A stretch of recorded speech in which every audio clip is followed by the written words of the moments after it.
ડાંગ જિલ્લામાં સ્થાનિક સ્વરાજ્યની સંસ્થાઓની ચૂંટણીઓ પહેલા રાજકીય ગરમાવો તેજ બન્યો છે। ડાંગ જિલ્લાના સુબીર તાલુકાના નિશાણા જિલ્લા પંચાયત બેઠક પર આયોજિત તાલુકા સંવાદ કાર્યક્રમ દરમિયાન ભારતીય જનતા પાર્ટીને મોટો ફટકો પડ્યો છે।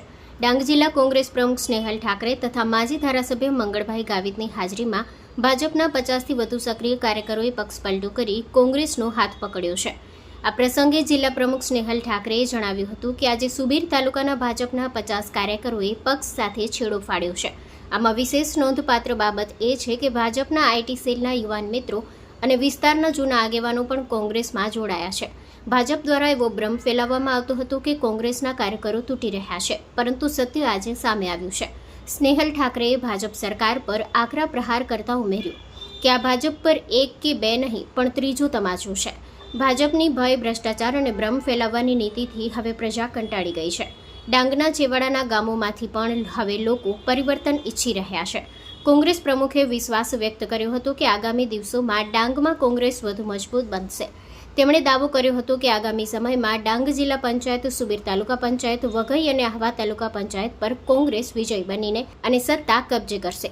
સુબીરના આ તાલુકા સંવાદ કાર્યક્રમે આગામી ચૂંટણીઓ માટે કોંગ્રેસના કાર્યકરોમાં નવો જોમ ભર્યો છે, જ્યારે ભાજપ માટે આ મોટું નુકસાન માનવામાં આવી રહ્યું છે। ડાંગ જિલ્લાના સુબીર તાલુકાના નિશાણા જિલ્લા બેઠકના આજના તાલુકા સંવાદમાં ભાજપના 50થી વધુ કાર્યકરો કોંગ્રેસમાં જોડાયા છે। એ લોકો ભાજપ સાથે છેડો ફાડીને કોંગ્રેસમાં જોડાયા છે। હું ફરી વખત કહું છું, કારણ કે ભાજપ દર વખતે એવો પ્રચાર ફેલાવે છે કે આ જે કાર્યકરો છે કોંગ્રેસ ના જ હતા, પરંતુ એ વાત ખોટી છે। આ જે ત્રીજા રાઉન્ડમાં જે કાર્યકરો જોડાયા છે, કર્મઠ કાર્યકરો જે ભાજપના કાર્યકરો હતા, અને તેની સાથે સાથે મોટી સંખ્યામાં યુવાનો પણ જોડાયા છે। એમાં ભાજપ આઈટી સેલના યુવાન પણ જોડાયા છે। તો આ ભાજપના ચહેરા પર એક સળસળતો તમાચો છે, કારણ કે હવે આપણે જાણી શકીએ છીએ, જોઈ શકીએ છીએ કે લોકો ભાજપથી નારાજ છે।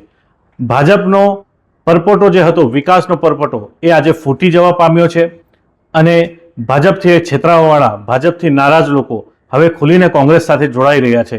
તો આના પરથી આપણે જોઈ શકીએ છીએ કે હવે આવનારી જિલ્લા પંચાયત હોય કે સમગ્ર તાલુકા પંચાયતો, વઘઈ તાલુકા પંચાયત, આહવા તાલુકા પંચાયત અને સુબીર તાલુકા પંચાયત હવે કોંગ્રેસ સર કરવા જઈ રહી છે। અને આ સંદેશો છે ભાજપ માટે કે હવે તમારા ભય, ભ્રમ અને ભ્રષ્ટાચારથી લોકો છેતરાવાના નથી, અને હવેના યુવાનો જાગી ગયા છે, એટલે જ હવે યુવાનો પણ કોંગ્રેસ સાથે જોડાઈ રહ્યા છે।